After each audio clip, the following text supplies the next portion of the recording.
Hello welcome back. അപ്പോൾ മഴ പെയ്തതിന് ശേഷമുള്ള ഒരു കാഴ്ചയാണ് നമ്മൾ വീടിന് പുറത്തുനിന്ന് കാണുന്നൊരു കാഴ്ചയാണത് കേട്ടോ. അപ്പോൾ അതാ ഇവിടെയൊക്കെ വെള്ളം ഇങ്ങനെ ഉണ്ടാവും. ഈ മാറ്റ് ഫിനിഷ് ടൈലിടുമ്പോൾ ഉള്ള പ്രശ്നമാണ് ആ കാണുന്നത്. അതിന് വിശദമായിട്ട് ഞാൻ പറഞ്ഞു തരുന്നുണ്ട്. അപ്പം ഞാനാണെങ്കിൽ ഇന്ന് ഞാനും റുക്യാമും കൂടി മുറ്റത്തേക്കൊന്ന് ഇറങ്ങണമെന്ന് വിചാരിച്ച ദിവസം കൂടിയായിരുന്നു കേട്ടോ. അപ്പം കാരണം നമുക്ക് മുറ്റം അടിച്ചു വാരാൻ കുറേ സ്ഥലമുണ്ടെങ്കിലും അങ്ങനെ അടിച്ചു വാരേണ്ട ആവശ്യമില്ല. ഇലകളാണ് കൊഴിഞ്ഞെടുക്കുന്നത്. അതിൻ്റെ കൂടെ തന്നെ ഈ പണി കഴിഞ്ഞതുകൊണ്ട് തന്നെ വീട് പണി കഴിഞ്ഞതുകൊണ്ട് തന്നെ ഈ ആണി അങ്ങനെയുള്ള സാധനങ്ങളൊക്കെ ഉണ്ടാവില്ലേ, ഇൻഡസ്ട്രിയൽ വർക്ക്സൊക്കെ കഴിഞ്ഞതുകൊണ്ട് തന്നെ അതിൻ്റെ കുറേ അവശിഷ്ടങ്ങളുണ്ട്. അതുപോലെ തന്നെ പ്ലാസ്റ്റിക്കുകൾ, അത് എവിടെ നിന്നാണ് വരുന്നതെന്ന് അറിയില്ല, പ്ലാസ്റ്റിക്കുകളൊക്കെ ഉണ്ട്. അപ്പോൾ അതൊക്കെ അങ്ങനെ നമ്മൾ പെറുക്കിയെടുക്കണം. അടിച്ചു വാരേണ്ട ആവശ്യം വരുന്നില്ല ശരിക്കും. അപ്പോൾ മണ്ണൊന്നും അങ്ങനത്തെ പണികളൊന്നുമില്ല, കല്ല് അതൊന്നുമില്ല കേട്ടോ. അതാ ഇങ്ങനെ ഇലകൾ പെറുക്കലാണ് ഇപ്പോഴത്തെ എൻ്റെ മെയിൻ പണി. ഒരു ഭാഗത്തുനിന്ന് ഒരു ദിവസം പെറുക്കും, അപ്പുറത്തെ ഭാഗത്തുനിന്ന് ഒരു ദിവസം പെറുക്കും, അങ്ങനെ. ഇന്ന് റുക്യാമും കൂടെ ഉണ്ട്. അപ്പം ഞങ്ങൾ രണ്ടുപേരും കൂടി ഇങ്ങനെ ഒന്ന് റെഡിയാക്കി വൈകുന്നേരം ഇട്ടത്. അങ്ങനെ പിന്നെ അതിന് ശേഷമുള്ള അടുത്ത പണി എന്താണെന്ന് വെച്ചാൽ നമ്മളെ ഷെൽഫ് ഒന്ന് റെഡിയാക്കി വെക്കുക കേട്ടോ. അപ്പോൾ ഇതിൽ പല സാധനങ്ങളും വെച്ച് നോക്കി, ഇതിൽ എന്താ ഭംഗി എന്നുള്ളത് ഒരു പിടുത്തം കിട്ടുന്നില്ല. ആദ്യം ഞാൻ വേറെ സാധനങ്ങളായിരുന്നു വെച്ചത്, നിങ്ങൾ കണ്ടിട്ടുണ്ടാവും. പിന്നെ ഇപ്പോൾ പാത്രങ്ങളിൽ തന്നെ വെക്കാൻ തുടങ്ങി. അപ്പോൾ ഓരോന്നും ഓരോ സ്ഥലത്ത് വെക്കും, പിന്നെ അത് വേണ്ട, അതവിടെ ഭംഗിയില്ല, അപ്പുറത്തേക്ക് മാറ്റും, അങ്ങനെ. അപ്പോൾ പുതിയ പുതിയ പാത്രങ്ങൾ വരുമ്പം പഴയ പാത്രങ്ങൾ അവിടെ നിന്ന് മാറ്റും, അങ്ങനെ. അതിൻ്റെ ഇടയിൽ കൂടെ ഒരു ഹായ് പറഞ്ഞത് ഞാൻ കണ്ടിട്ടില്ല, ഞാൻ വീഡിയോ എഡിറ്റ് ചെയ്യുമ്പോഴേ കാണുന്നത് കേട്ടോ. അപ്പോൾ എല്ലാവരും, മക്കളാണെങ്കിലും മിക്കാണെങ്കിലും എല്ലാവരും ഒരു വൈകുന്നേരം ആയതുകൊണ്ട് തന്നെ എല്ലാവരും ഒരു മയക്കത്തിലൊക്കെ ആയിരുന്നു. അപ്പോഴും നമ്മളുടെ പണി, നമ്മളെ വീട്ടമ്മമാരുടെ പണി എന്താ, ഇങ്ങനെ ഒതുക്കി വെക്കില്ലേ, അതൊക്കെ അവരൊക്കെ ഒന്ന് അടങ്ങിയിരിക്കുമ്പോഴല്ലേ നമുക്ക് ഒതുക്കി വെക്കാൻ പറ്റുള്ളൂ. അപ്പോൾ ആ പണികളാണ്. പിന്നെ ഞാൻ എല്ലാ വീഡിയോസിലും ഇങ്ങനെ ഓരോ കാര്യങ്ങൾ പറയുമ്പോൾ ശരിക്കും വീട്ടമ്മമാരുടെ കാര്യങ്ങൾ എൻ്റെ മാത്രമല്ല, എന്നെക്കാളും ഒരുപാട് പണികളുള്ള വീട്ടമ്മമാരുണ്ടാവും അല്ലേ. പുറത്ത് ജോലിക്ക് പോകുന്നവരുണ്ടാവും, അതുപോലെ തന്നെ വീട്ടിലിതുപോലെ ഒരുപാട് പണികളുള്ളവരുണ്ടാവും. പിന്നെ ആരൊക്കെയോ മുമ്പൊക്കെ ഇങ്ങനെ പറഞ്ഞിട്ടുണ്ടായിരുന്നു, ഇത്താക്ക് കിട്ടുന്ന കുറേ പാത്രങ്ങൾ ഫ്രീ ആയിട്ട് കിട്ടൽ എന്ത് സുഖമാണെന്നൊക്കെ. അത്ര സുഖമൊന്നുമില്ല. കാരണം ഈ പാത്രങ്ങളൊക്കെ നമുക്ക് ഫ്രീ ആയിട്ട് തരുവാണെങ്കിലും അത് നമുക്ക് വീഡിയോയിലൂടെ നമുക്കത് വീഡിയോ ഷൂട്ട് ചെയ്ത് അത് നിങ്ങളിലേക്ക് എത്തിച്ച് നിങ്ങൾക്കത് വാങ്ങിക്കാനുള്ളൊരു ഇൻട്രസ്റ്റ് കാണിച്ച് അങ്ങനത്തെ കുറേ പണികൾ അതിൻ്റെ ബിഹൈൻഡ് കിടപ്പുണ്ട് കേട്ടോ. എന്നാലും ഫ്രീ ആയിട്ട് തന്നെയാണ്, അൽഹംദുലില്ലാ, അത് സന്തോഷമുള്ള കാര്യം തന്നെയാണ്. നമ്മുടെ വ്യൂവേഴ്സിനെ സപ്പോർട്ട് കൊണ്ട് തന്നെയാണ് അത് ഫ്രീ ആയിട്ട് കിട്ടുന്നത്. നല്ല മാത്രമേ ഞാൻ വീഡിയോസിൽ ഷെയർ ചെയ്യാറുള്ളൂ. അപ്പോൾ ഇവിടെ ഞാൻ കാണിച്ചിട്ടുള്ള പാത്രങ്ങളില്ലേ, അത് ട്രെൻഡിയോളിന് വാങ്ങിച്ചതുണ്ടായിരുന്നു, UAE നിന്ന് കേട്ടോ. അതുപോലെ UAE റോയൽ ഫോർഡിൻ്റെ കുറച്ച് പാത്രങ്ങളുണ്ട് ഇതിൽ. അതുപോലെ തന്നെ എസ്റ്റേഷ്യ ബ്രാൻഡിൻ്റെ ഉണ്ട്. അപ്പോൾ ഞാൻ കാണിച്ചു തരാം. പിന്നെ ഇന്ന് ഉച്ചത്തേക്ക് നമുക്ക് കല്യാണം ഉണ്ടായിരുന്നു. കല്യാണത്തിന് പോയതൊന്നും ഞാൻ വീഡിയോ എടുത്തിട്ടില്ല. അപ്പോൾ അതുകൊണ്ട് തന്നെ വൈകുന്നേരം വലിയൊരു പണി തന്നെ ഉണ്ടായിരുന്നു. എന്താ വെച്ചാൽ ചോറ് മാത്രം ഉണ്ടാക്കി വെച്ചിട്ടുണ്ടായിരുന്നുള്ളൂ, കറികളും കൂട്ടാനും ഒന്നും ഉണ്ടാക്കില്ല. അപ്പം വൈകുന്നേരം നമ്മൾ കല്യാണം കഴിഞ്ഞ് വരുമ്പോഴും മീൻ വാങ്ങിച്ചു, മീൻ മസാലിച്ച് പൊരിച്ചു. പിന്നെ മത്തന് അതുപോലെ കുത്തി ഉടച്ചിട്ടുണ്ട്, താളിച്ചിട്ട് അങ്ങനെ ആക്കി. പിന്നെ മുട്ട ഓംലെറ്റ്, അങ്ങനെ വെണ്ടയ്ക്ക ഉപ്പേരി, ഇതൊക്കെ വൈകുന്നേരം ഉണ്ടാക്കേണ്ടി വന്നത്. സാധാരണ ഉച്ചത്തേക്ക് കുറച്ച് നീട്ടി ഉണ്ടാക്കും, വൈകുന്നേരം കുറച്ച് ഉപ്പേരി കുറവുണ്ടെങ്കിലും കറിയൊക്കെ ഉണ്ടാവുമായിരുന്നത്. ഇപ്പോൾ എല്ലാം ഉണ്ടാക്കേണ്ടി വരുന്നതുകൊണ്ട് തന്നെ രാവിലെ തൊട്ട് വൈകുന്നേരം വരെ തിരക്കായി. അപ്പോൾ എന്താ പറയുക, ഇനി ഇതൊക്കെ എപ്പോഴാണ് അതൊക്കെ സെറ്റായി കിട്ടുമെന്ന് ഒരു പിടുത്തമില്ല. ഇപ്പോഴും ഒരു ഭാഗം മാത്രമാണ് ക്ലിയർ ആക്കിയിട്ടുള്ളത്. ഇപ്പോഴും എൻ്റെ ഫ്ലാറ്റിൽ നിന്ന് കൊണ്ടുവന്ന സാധനങ്ങളൊന്നും ഇപ്പോഴും എടുത്തിട്ടില്ല. കാരണം ഇവിടെ ഉള്ളത് സാധനങ്ങൾ റെഡിയാക്കിയിട്ട് വേണം ഫ്ലാറ്റിലത്തെ സാധനങ്ങൾ ഇങ്ങോട്ടേക്ക് കയറ്റാൻ. എല്ലാം ഇപ്പോഴും നമ്മൾ പുറത്തുള്ള ആ ഒരു റൂമിൽ കിടപ്പാണ്. അപ്പോൾ വീണ്ടും നമ്മൾ വൈറ്റ് കിച്ചണിലാണ് ഓരോ സാധനങ്ങൾ കൊണ്ടുവന്ന് വെക്കുന്നത്, കാരണം മറ്റേ കിച്ചൺ നമ്മൾ യൂസ് ചെയ്യുന്നതായതുകൊണ്ട് കേട്ടോ. പിന്നെ ഇതുപോലെ നമ്മൾ ഈ എന്താ പറയുക, ഷുഗർ, ടീ, കോഫി, ആ ഒരു ഇതുണ്ടല്ലോ, കോണ്ടിമെൻറ്റ്സ് ഇട്ട് വെക്കുന്ന പാത്രങ്ങളുണ്ടല്ലോ. അപ്പോൾ അതെല്ലാതും പല പല വെറൈറ്റീസ് ഉള്ളത് കൊണ്ട് തന്നെ അതൊക്കെ എനിക്ക് മുമ്പ് കുറേ ഗിഫ്റ്റ് കിട്ടിയതൊക്കെ ഉണ്ട് കേട്ടോ. അപ്പോൾ അതുകൊണ്ട് തന്നെ എവിടെ വെക്കണം എന്നൊരു കൺഫ്യൂഷനിലാണ്. അപ്പോൾ നിങ്ങൾ പറയും ആർക്കെങ്കിലും ഗിഫ്റ്റ് കൊടുത്തുകൂടെയെന്ന്. ഇതൊക്കെ ഇവർ നമുക്ക് തരുന്ന എന്തിനാണെന്നറിയോ, നമ്മുടെ വീഡിയോയിൽ കാണിക്കാൻ വേണ്ടിയിട്ടാണ്. അപ്പോൾ എൻ്റെ വീഡിയോ എനിക്ക് ഇങ്ങനെ ഡിസ്പ്ലേ വെച്ചാലല്ലേ തന്നവർക്ക് അത് ഉപകാരം ഉണ്ടാവുള്ളൂ. ഇപ്പം നിങ്ങളിത് കാണുമ്പോൾ നിങ്ങൾക്കിത് വാങ്ങിക്കണം എന്ന് തോന്നുന്നില്ലേ, നല്ല ഭംഗിയുള്ള പാത്രങ്ങൾ കാണുമ്പോഴേ. അപ്പോൾ ഇതിൽ ഇക്സോറ എക്സ്പോർട്സിൻ്റെ ഉണ്ട്. ഈ കാണുന്നത് ട്രെൻഡിയോളത്തെ സാധനങ്ങൾ കേട്ടോ, ഡിന്നർ ബ്രേക്ക്ഫാസ്റ്റ് സെറ്റുകളാണ്. ഇത് മുഴുവനായിട്ടും റോയൽ ഫോർഡ്, ഏറ്റവും ടോപ്പിലുള്ള ഡിന്നർ സെറ്റ് റോയൽ ഫോർഡ് UAE-താണ്. ഇത് നമ്മൾ ഐഷാസ് കാർട്ടിലെ പ്രോഡക്റ്റാണ് കേട്ടോ. ഇത് ഇക്സോറ എക്സ്പോർട്സ് എന്ന് പറഞ്ഞ ഇൻസ്റ്റഗ്രാം പേജിലെ പ്രോഡക്റ്റ്സാണ്. പിന്നെ ആ യെല്ലോ ഇല്ലേ താഴെ ഏറ്റവും താഴെ കാണുന്നത് അത് നെസ്റ്റേഷ്യയിലേത്. ഇത് റോയൽ ഫോർഡ് UAE-ത്തതാണ് ഒരു ടീ സെറ്റ്. ഇതും എക്സോറ എക്സ്പോർട്സ് ആണെന്ന് തോന്നുന്നു. ഒരു ഡൗട്ടുണ്ട്. വേറൊരു ടീമും കൂടി എനിക്ക് തന്നിട്ടുണ്ടായിരുന്നു ഇതേപോലെ. അവരുടെ ആണോ എന്നൊരു ഡൗട്ടുണ്ട്. എന്തായാലും എക്സോറ എക്സ്പോർട്സിലുണ്ട് അത്. പിന്നെ ആ ഒരു ഗ്രീൻ കളറുള്ളത് അത് ട്രെൻഡിയോൾട്ടെ കേട്ടോ.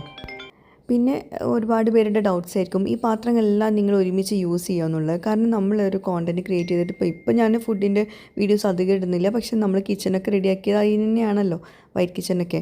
ഓരോ ഫുഡിൻ്റെ കൊളാബറേഷൻ വീഡിയോസ് ഒക്കെ വരുമ്പോൾ നമുക്ക് കുറേ പാത്രങ്ങളുടെ ആവശ്യങ്ങൾ വരും വ്യത്യസ്ത കോണ്ടൻറ്റ് ഉണ്ടാക്കാൻ വേണ്ടിയിട്ട്.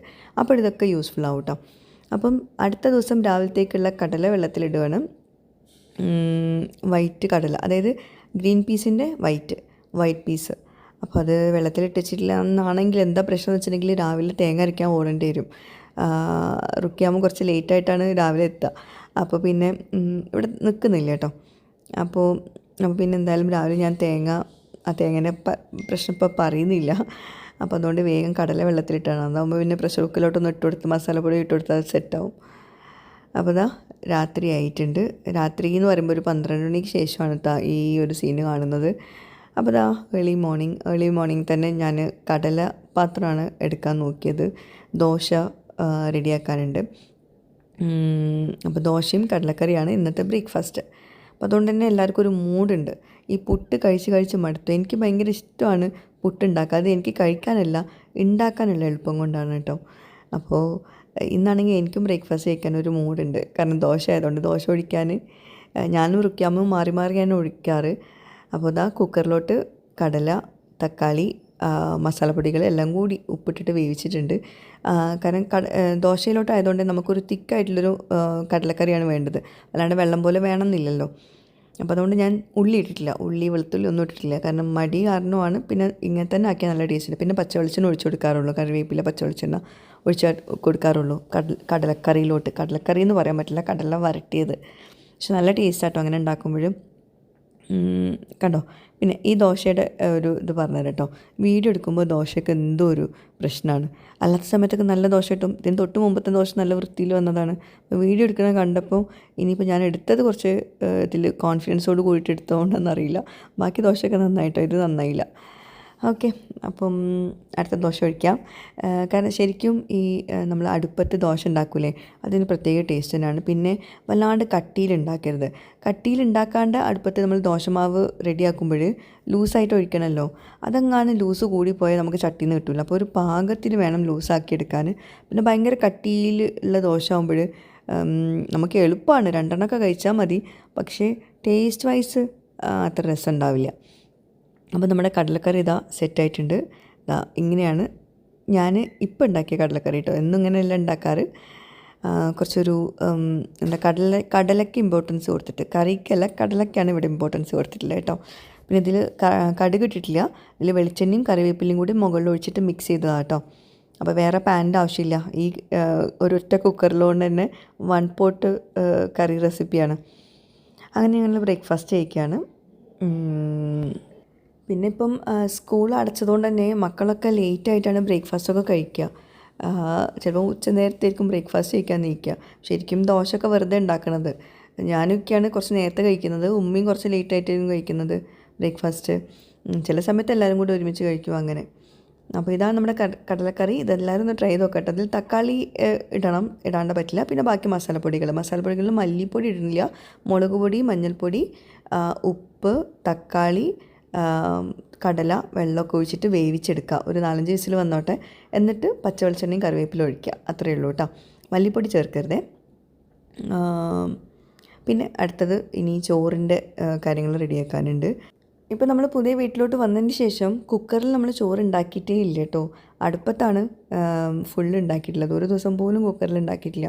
അടുപ്പത്ത് ഉണ്ടാക്കി ശീലമായതൊരു പറഞ്ഞു കേൾക്കാറുണ്ട്, അടുപ്പത്ത് ഉണ്ടാക്കിയവർക്ക് കുക്കറിൽ ഉണ്ടാക്കാൻ ഭയങ്കര മടിയാണ്, ഇഷ്ടമല്ല എന്നൊക്കെ. അപ്പോൾ അതുപോലായി. ഇതുവരേക്കും നമുക്ക് കുക്കറിലെ ചോറൊട്ടും ഒരു ബുദ്ധിമുട്ടായി തോന്നിയിട്ടില്ല. പക്ഷേ ഇപ്പോൾ എന്തോ കുക്കറിലെ ചോറെന്ന് വിചാരിക്കുമ്പോൾ തന്നെ നമുക്ക് തിന്നാൻ തോന്നുന്നില്ല. ഓക്കെ, അങ്ങനെ ഇനി നമ്മൾ മണി പ്ലാന്റൊക്കെ വേറെ ചട്ടിയിലോട്ട് മാറ്റി ഇടാനുണ്ട് കേട്ടോ. അതിങ്ങനെ ഒന്നുകൂടി ഒന്ന് വേരൊക്കെ വന്നൊന്ന് റെഡി ആവട്ടെ.